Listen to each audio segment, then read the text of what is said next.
ওর আশিক বানায় বাইরে দাঁড়ায় ছিল ওকে নিয়ে পালানোর জন্য, আর যেই তোমাদেরকে ডাক দিলাম সেই পালিয়ে গেছে। ঠিক ইরাজ এবং অনন্যা ইসলামের নতুন নাটক আসতে চলেছে।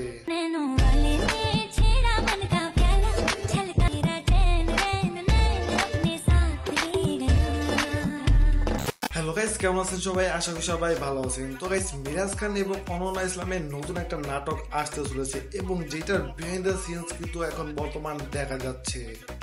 ওর আশিক বানায় বাইরে দাঁড়ায় ছিল ওকে নিয়ে পালানোর জন্য, আর যেই তোমাদেরকে ডাক দিলাম সেই পালিয়ে গেছে। ঠিক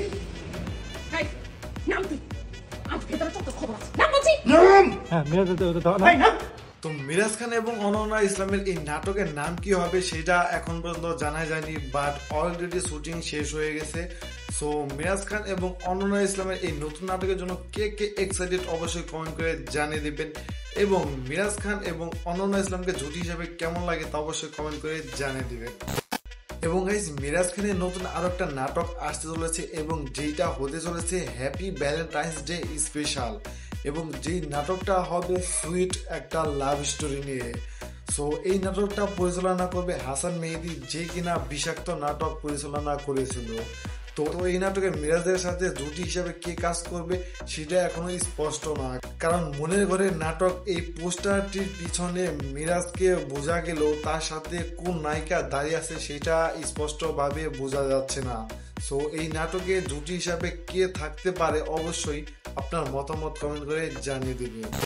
তো গাইস, ওমরান ফায়ারের একটা ভিডিও বর্তমান সোশ্যাল মিডিয়ায় ঘুরপাক খাচ্ছে, আর তা হলো আমার মানুষের একটা কথা বলতে, কিন্তু আমার আম্মু একটা ওয়ারিয়র, আমার আম্মু একটা যোদ্ধা। আমার আম্মু ছিল না, একা দুনিয়ার সাথে লড়াই করে আর গার্মেন্টসে চাকরি করে আমার মানুষ করছে। তো আমারে যে কেউ যে কি করতে পারে, আমার আম্মুরের দিকে কিন্তু কয় কান দিয়ে কিনা নাও, কোন আইন মানুন না, কোন কানুন মানুন না। আমার আব্বুর এই জন্য আমি সত্যি আলাদা। তো এই ভিডিওটা দেখার পর অনেকেই কমেন্ট করে বলতেছে, ওমর ভাইয়ের কাহিনী আমার সাথে মিলে, আমিও একদিন ওমর ভাইয়ের মতো হমো। ওমর ভাইয়ের প্রতি কোটি গুণ ভালোবাসা বেড়ে গেল। কেজিএফ চ্যাপ্টার 1 এর সিনটা মনে হয় ওমর ভাইয়ের জন্য বানানো হয়েছে, তার জীবনের সাথে হুবহু মিলে যাচ্ছে।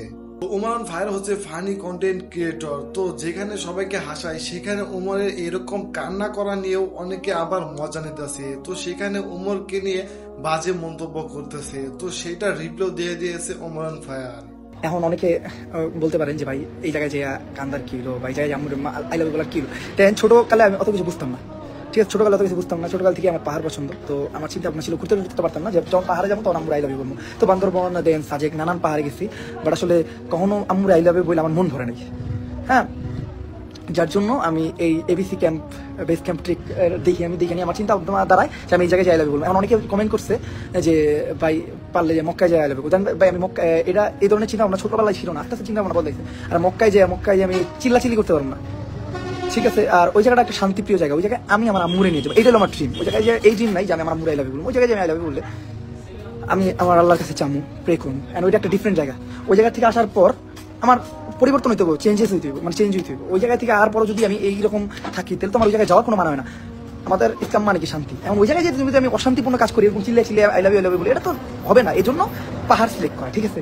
আর আসলে ছোটকাল থেকে এরকম একটা স্বপ্ন ছিল, এই জন্য হয়তো ওই জায়গায় যায় বলা। তো এটা নিয়েও সমালোচনা করার কিছু নেই। অনেকে যে তো এখন আপনার ওমরান ফায়ারকে নিয়ে কি মতামত অবশ্যই কমেন্ট করে জানিয়ে দেবেন। সো আজকের ভিডিও এই পর্যন্তই। যদি ভিডিওটি ভালো লেগে থাকে অবশ্যই লাইক দিবেন, কমেন্ট করে আপনার মতামত জানাবেন, শেয়ার করবেন, এবং এই চ্যানেলে নতুন হয়ে থাকলে অবশ্যই সাবস্ক্রাইব করে পাশে থাকা বেল বাটনটি বাজিয়ে দিবেন। ধন্যবাদ।